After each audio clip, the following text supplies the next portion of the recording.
शेतकऱ्यांसाठी आजच्या क्षणाची सर्वात मोठी आणि महत्त्वाची बातमी समोर आली आहे. जून महिन्यात राज्यातील शेतकऱ्यांना कर्जमाफी मिळण्याची शक्यता निर्माण झाली असून त्यासाठी सरकारने हालचाली सुरू केल्या आहेत. विधान परिषद निवडणुकीच्या आचारसंहितेमुळे अडथळे येऊ नयेत यासाठी सरकारने निवडणूक आयोगाकडे विशेष परवानगी मागितली आहे.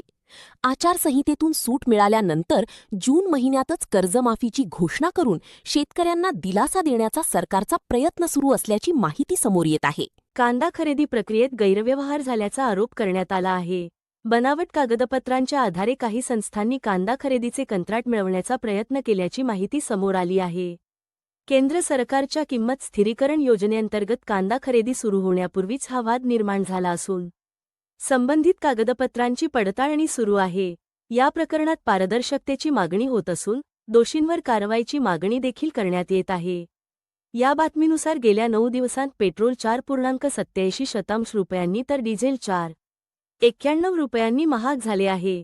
शनिवारी पेट्रोलमध्ये 57 पैसे आणि डिझेलमध्ये 11 पैशांची वाढ करण्यात आली असून 15 मेनंतरची ही तिसरी दरवाढ आहे. आंतरराष्ट्रीय बाजारात कच्च्या तेलाच्या किंमती वाढल्यामुळे इंधन दर सतत वाढत असल्याचे तेल कंपन्यांनी सांगितले आहे. या दरवाढीमुळे महागाई वाढण्याची शक्यता असून वाहतूक आणि शेती खर्चावरही परिणाम होणार आहे. दरम्यान महाराष्ट्रात इंधनाची अतिरिक्त खरेदी होत असल्याची माहिती समोर आली असून मुख्यमंत्र्यांनी काळाबाजार रोखण्यासाठी कारवाईचे आदेश दिले आहेत. पुण्यातील फिजिक्स पेपरसेटर मनीषा हवालदार यांनी पैसे घेऊन नीट परीक्षेचे प्रश्न फोडल्याचा आरोप सीबीआयने केला आहे. सीबीआयकडून सलग 9 दिवस चौकशी सुरू असून मोठेगावकर यांच्या आरसीसी कार्यालयात तपास करण्यात आला. हवालदार यांना दरमहा 2 लाख रुपये पगार होता, तर त्यांची मुलं अमेरिकेत असल्याची माहितीही समोर आली आहे. तपासात प्रश्न व्हॉट्सॲप आणि प्रिंटआउटद्वारे पुरवल्याचा संशय व्यक्त करण्यात आला असून काही पुरावे डिलीट केल्याचाही आरोप आहे. या प्रकरणामुळे राज्यभरात मोठी खळबळ उडाली असून अनेक क्लासेस आणि संबंधित व्यक्तींवर कारवाईची शक्यता आहे. राज्यातील शेतकरी उत्पादक कंपन्यांना एफपीसी बळकटी देण्यासाठी सुरू असलेल्या स्मार्ट प्रकल्पामुळे मोठी आर्थिक प्रगती झाली आहे. आतापर्यंत 987 संस्थांना सुमारे 1056 कोटी रुपयांचे अनुदान देण्यात आले असून या संस्थांनी तब्बल 705 कोटी रुपयांची स्वतःची गुंतवणूक केली आहे. या प्रकल्पांतर्गत 34 जिल्ह्यांतील 19,000हून अधिक गावांमध्ये 7 लाखांपेक्षा जास्त शेतकरी लाभ घेत आहेत. स्मार्ट प्रकल्पामुळे कृषी व्यवसाय, ग्रामीण परिवर्तन आणि शेतकरी संस्थांची आर्थिक क्षमता वाढत असल्याचे सांगण्यात आले. प्रकल्प अधिक वेगाने राबवण्यासाठी राज्यभर शिबिरे घेण्यात येणार असून शेतकरी संस्थांच्या अडचणी तत्काळ सोडवण्यावर भर दिला जाणार आहे. कोल्हापूर बाजार समितीत सध्या गुळाची आवक कमी झाली आहे. गुजरातमधून मागणी घटल्याने दररोज फक्त 8 ते 10 गाड्यांचीच आवक होत आहे. उन्हाळ्यामुळे आणि साठवणुकीच्या अडचणींमुळे गूळ व्यापार मंदावला आहे. व्यापाऱ्यांच्या मते अधिक महिना संपल्यानंतर मागणीत वाढ होण्याची शक्यता आहे. सध्या गुळाचे दर प्रति क्विंटल सुमारे 4100 ते 4500 रुपयांदरम्यान आहेत. मुख्यमंत्र्यांनी स्पष्ट केलं आहे की पीक कर्जासाठी शेतकऱ्यांना आता सिबिल स्कोरची अट लागू होणार नाही. कर्जमाफी यादीतील शेतकरी पुढील वर्षाच्या पीक कर्जासाठी पात्र राहतील. तसेच राष्ट्रीयीकृत बँकांच्या कामकाजावर नाराजी व्यक्त करण्यात आली असून शेतकऱ्यांना वेळेत कर्ज मिळावे यासाठी सरकारकडून सूचना देण्यात आल्या आहेत. जिल्ह्यातील सुमारे 43,000 शेतकऱ्यांचे तब्बल 631 कोटी रुपयांचे पीक कर्ज थकीत आहे. कर्जमाफीच्या घोषणेकडे शेतकऱ्यांचे लक्ष लागले असून शासन लवकर निर्णय घेण्याची शक्यता व्यक्त केली जात आहे. तसेच सहकार विभागाकडून कर्जमाफी प्रक्रियेबाबत आढावा घेतला जात असून पात्र शेतकऱ्यांना दिलासा मिळण्याची अपेक्षा आहे.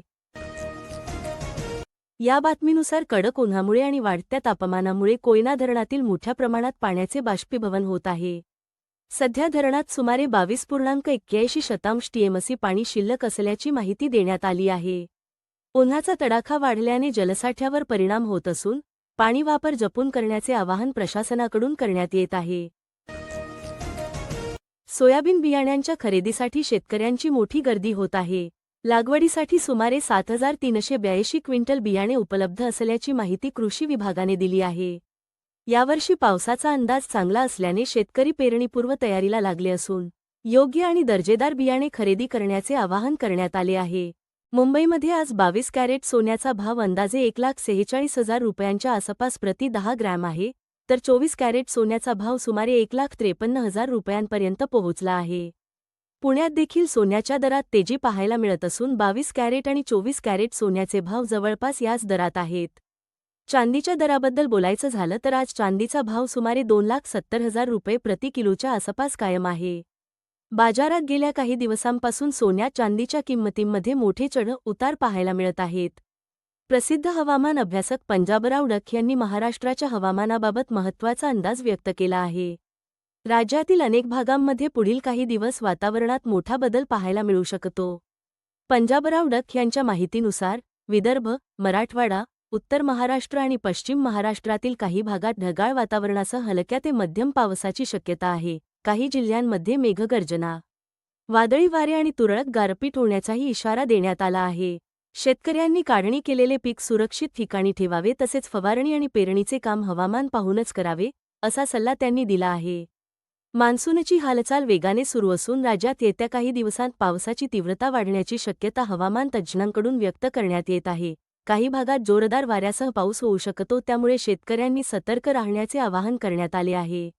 सोलापूरमधील एका शेतकऱ्याला 602 किलो कांद्याला केवळ 301 रुपये मिळाल्याची धक्कादायक घटना समोर आली आहे.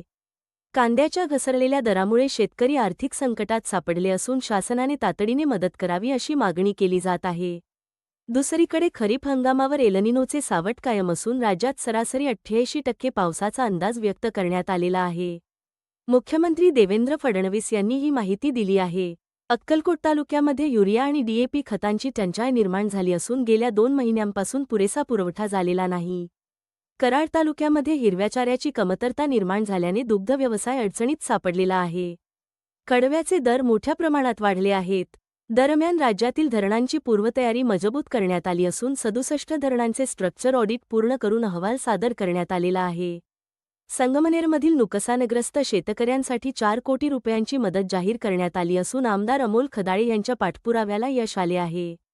तर पिंपळगाव रेणुकाई परिसरामध्ये पाण्याभावी वन्यजीवांची भटकंती वाढलेली आहे. पाणवठे तातडीने भरण्याची मागणी केली जात आहे. दुसरीकडे जलसंपदा विभागातील हजारो कोटींच्या निविदांमध्ये नियम धाब्यावर बसवल्याचा आरोप करण्यात येत असून छत्रपती संभाजीनगर जिल्ह्यामध्ये टेंडर घोटाळ्याची चर्चा रंगलेली आहे. खरीप हंगामाच्या पार्श्वभूमीवर शेतकऱ्यांना 100% पीक कर्ज वाटप करण्याचे निर्देश बँकांना देण्यात आले आहेत. लासूर परिसरामध्ये अवकाळी पावसाचा तडाखा बसून कांदा आणि शेडनेटचे मोठे नुकसान झाले आहे. वादळी वाऱ्यामुळे अनेक भागांमध्ये विजेच्या तारा तुटल्या असून काही ठिकाणी जनावरांचाही मृत्यू झाल्याच्या घटना घडल्या आहेत. मे 26 रोजी चांदवड येथे कांदा उत्पादकांचा क्रांती महामोर्चा काढण्यात येणार असून कांद्याच्या घसरलेल्या दरांविरोधात सरकारचे लक्ष वेधण्याचा प्रयत्न केला जाणार आहे. सोलापूर जिल्ह्यात यंदा जवळपास 5 लाख हेक्टर क्षेत्रावर खरीप पेरणीचे नियोजन करण्यात आले असून मोठ्या प्रमाणात खत साठा उपलब्ध करून देण्यात आला आहे. दरम्यान राज्यातील अनेक भागांमध्ये अवकाळी पाऊस आणि वादळी वाऱ्याचा तडाखा कायम आहे. कोपरगाव, नेवासा, नांदेड आणि इतर अनेक भागांमध्ये घरांचे पत्रे उडणे, कांदा चाळी जळणे, डाळिंब बागांचे नुकसान अशा घटना समोर येत आहेत. काही भागांमध्ये विजेच्या धक्क्याने शेतकऱ्यांचा मृत्यू झाल्याच्याही घटना घडल्या आहेत. पेट्रोल आणि डिझेलच्या दरामध्ये पुन्हा वाढ झाली असून गेल्या काही दिवसांत इंधन दरात मोठी वाढ झालेली आहे. याचा थेट परिणाम शेती खर्चावर आणि वाहतूक दरांवर होत आहे. पशुखाद्य आणि खाद्यतेलांच्या दरवाढीमुळे सामान्य नागरिकांसोबतच पशुपालक सुद्धा आर्थिक संकटात सापडलेले आहेत. राज्यातील अनेक जिल्ह्यांमध्ये पाणी टंचाईची परिस्थिती गंभीर होत चालली असून हजारो नागरिकांना टँकरवर अवलंबून राहावे लागत आहे. मराठवाड्यातील जलसाठे झपाट्याने कमी होत असल्यामुळे ऑगस्टपर्यंत पाणी पुरवठ्याचे मोठे आव्हान निर्माण होण्याची शक्यता व्यक्त केली जात आहे. दरम्यान मुख्यमंत्री देवेंद्र फडणवीस यांनी पीक कर्जासाठी सिबिल स्कोअरची अट राहणार नसल्याचे स्पष्ट केले आहे. तसेच कर्जमाफी यादीतील शेतकरी पुढील वर्षीच्या पीक कर्जासाठीही पात्र राहतील अशी माहिती देण्यात आली आहे. त्यामुळे शेतकऱ्यांना मोठा दिलासा मिळण्याची शक्यता आहे. मित्रांनो, अशाच महत्त्वाच्या शेती, हवामान, बाजारभाव आणि सरकारी योजनांच्या अपडेटसाठी आपल्या चॅनलला लाईक, शेअर आणि सबस्क्राईब करायला विसरू नका. हा व्हिडिओ जास्तीत जास्त शेतकरी मित्रांपर्यंत शेअर करा.